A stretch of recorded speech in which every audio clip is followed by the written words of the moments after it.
Kommer vi nogensinde til at rejse hurtigere end lyset gennem rummet? Svaret er nej. Men takket være inspiration fra science fiction-litteraturen ved fysikerne i dag, at det i princippet er muligt at manipulere rumtiden frem for at rejse gennem rummet og tiden. Derved vil man kunne nå hurtigt frem til fjerne steder, uden at være begrænset af lysets hastighed. For helt ærligt, det bliver jo ulideligt at være opdagelsesrejsende i rummet, hvis man skal gøre det med lysets sneglefart. Det vidste science fiction forfatterne, som for eksempel opfandt warp drive, hvor rummets form rundt om rumskibet ændres.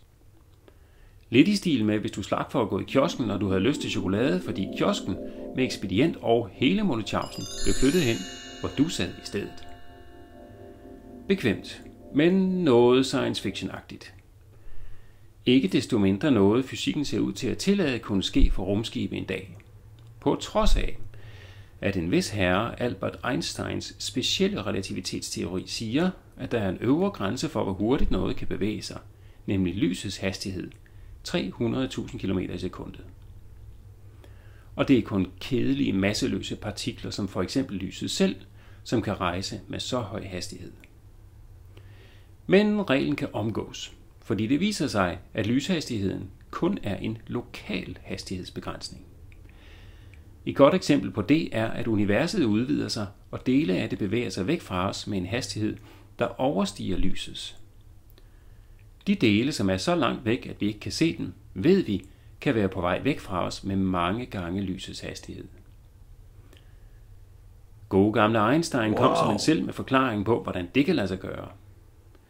I sin teori nummer 2, den generelle relativitetsteori, forklarer han, at energi og masse krummer rumtiden. Og det er ved at krumme rumtiden, at man kan flytte en rumtidsboble med sit rumskib et andet sted hen. Fidusen er så, at fordi det er rummet lokalt rundt om rumskibet, der ændres, så behøver man ikke flyve med overlyshastighed. Man kan stå stille eller flyve med lav hastighed, mens en bølge af warpfelt, krumt rum omkring skibet, bærer det med afsted fra galakse til galakse.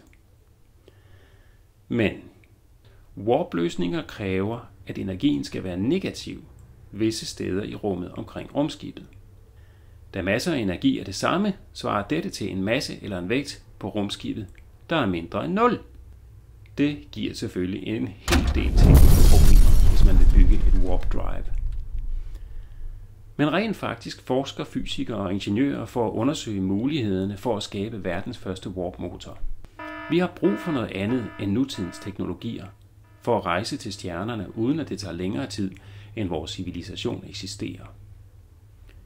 Så hvis du vil være med til at opdage og udforske fremmede verdener i Mælkevejen, så begynder din rejse med fysik og astronomi.